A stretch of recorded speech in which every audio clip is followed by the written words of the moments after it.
तो हम लोग ह्यूस्टन में भी अरशद शरीफ की खातिर और जो आज सदफ नईम की डेथ हुई है उनके साथ सपोर्ट, उनकी फैमिली के साथ सपोर्ट की खातिर हम लोग ह्यूस्टन में पाकिस्तानी कम्युनिटी यहाँ पर इकट्ठी हुई है।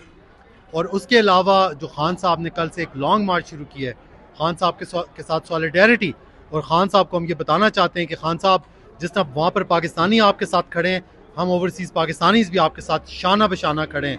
और खान साहब आपने किसी चीज़ की फ़िक्र नहीं करनी है। इंशाल्लाह आपको इंशाल्लाह यहाँ से जितना, मैं आपसे वादा करता हूँ कि आपको यहाँ से जितनी सपोर्ट चाहिए हुई चाहे किसी भी किस्म की, तो इंशाल्लाह हम अपनी जोलियाँ फैला देंगे यहाँ लोगों की खातिर। लेकिन इंशाल्लाह अल्लाह करेगा। और खान साहब आपके नाम पे तो लोग, मैंने देखा है कि लोग वैसे ही ओपन चेक बुक्स हैं लोगों की यहाँ पर।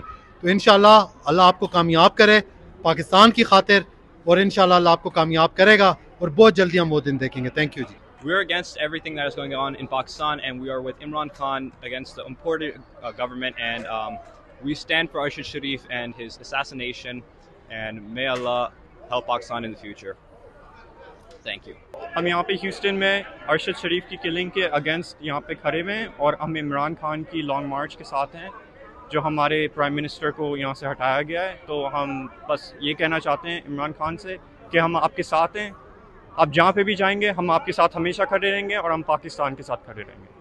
और अब अरशद शरीफ के खून से, जैसे वो कहते हैं ना कि अरशद शरीफ के खून से इनकलाब आएगा, तो अब आ चुका है। एक्चुअली इनकलाब तो आ चुका है, कौम भी उठ खड़ी हुई है और अब आएगा ही आएगा। और इंशाल्लाह पाकिस्तान एक आज़ाद और एक तरक्की याफ्ता मुल्क बनेगा। जिस तरह अमेरिका एक फर्स्ट वर्ल्ड है, पाकिस्तान क्यों नहीं फर्स्ट वर्ल्ड बन सकता? बनेगा इंशाल्लाह। पीटीआई का हकीकी आज़ादी मार्च सिर्फ बोल दिखा रहा है। 24 घंटे हकीकी आज़ादी मार्च, सबसे ज्यादा रील्स और सबसे ज्यादा रेटिंग्स के साथ बोल रहा नंबर 1। सब्सक्राइब करें और बेल दबाएं ताकि कोई खबर रह न जाए।